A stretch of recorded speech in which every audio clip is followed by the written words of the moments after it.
The last video was about intervals, which I had to explain if I was going to then explain the concept of dynamic harmony. But we still have a little technical work to get through. First, we need the concept of the root of a chord. Scream! Oh, control yourself, Cupcake. Bear with me. It's worth the wait. The root of a chord is the note which gives the chord its name. It's the note you start with, out of which the chord grows. To make the chord of C major, for instance, you start with a C.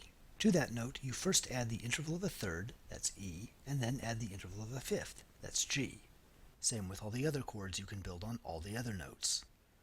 At this point you might ask, why can't we just call that note the bottom note of the chord instead of the root? After all, it is the bottom note. In an arrangement like this, then yes, it is the bottom note, but the root isn't always the bottom note. Here's a C major chord. It is made up of the notes C, E, and G. And yes, C, the root of the chord, is at the bottom. But those three notes C, E, and G don't have to be arranged in this order. They can be scattered in any arrangement.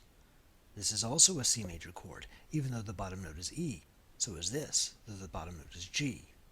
So is this, though the bottom note is G, and C is the top note. Technically, chords like these are called inversions, but don't scream, you don't have to worry about that. Well, not for right now.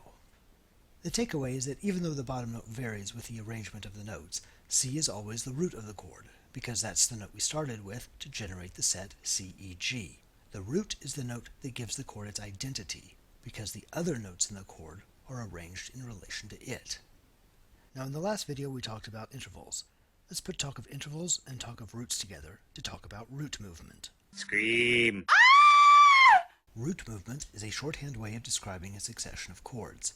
Instead of saying, first we play the C major chord, and then we play the F major chord, I could say, the root rises by a fourth. This isn't just jargon for the sake of jargon. It changes the way we think about chords and their relations.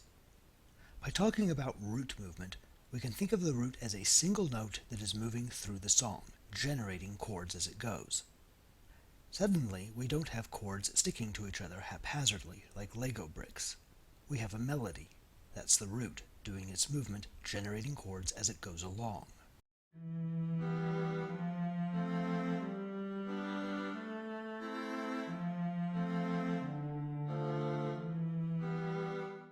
Talk of root movement also saves us a lot of breath when it comes to writing rules. Suppose I wanted to add the following rules. In the key of C major, never follow a C major chord with a D minor chord. Never follow a D minor chord with an E minor chord. And so on and so forth. And suppose I wanted equivalent rules in all the other keys. So in the key of C sharp major I would have the rules, never follow a C sharp major chord with a D sharp minor chord, never follow a D sharp minor chord with an E sharp minor chord, and so on for the rest of that key, and for the rest of the 12 major keys and all 12 minor keys, and also for the keys that have to be spelled twice, like C sharp major and D flat major. That's a lot of rules to write and memorize.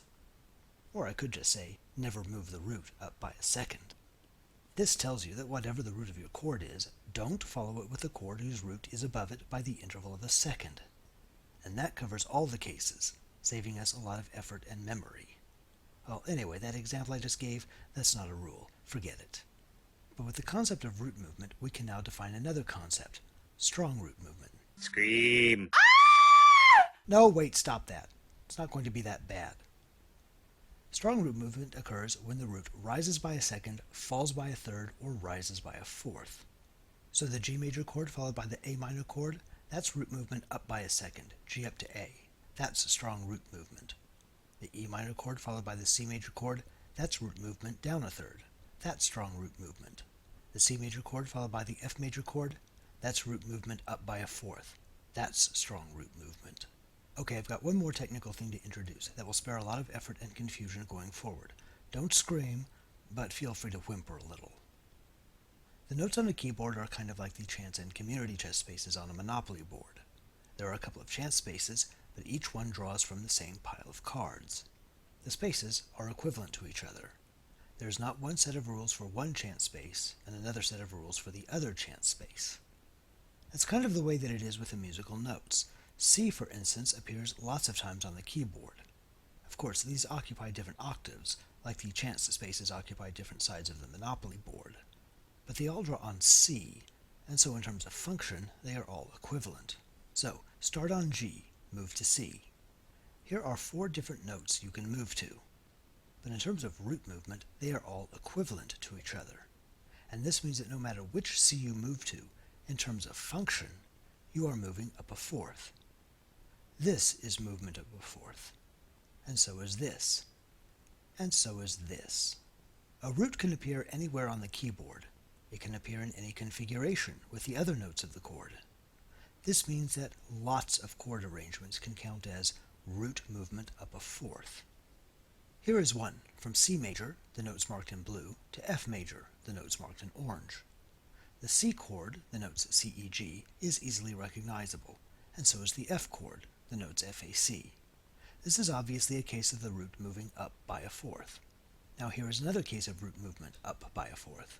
The C chord is still recognizable, but the F chord has been reorganized. It still uses the notes F, A, C, so it is still an F major chord, and we still have root movement up by a fourth. Here is another case of root movement by a fourth. Both the C major and the F major chord have been reorganized, but it is still a move from the notes C, E, G to the notes F, A, C.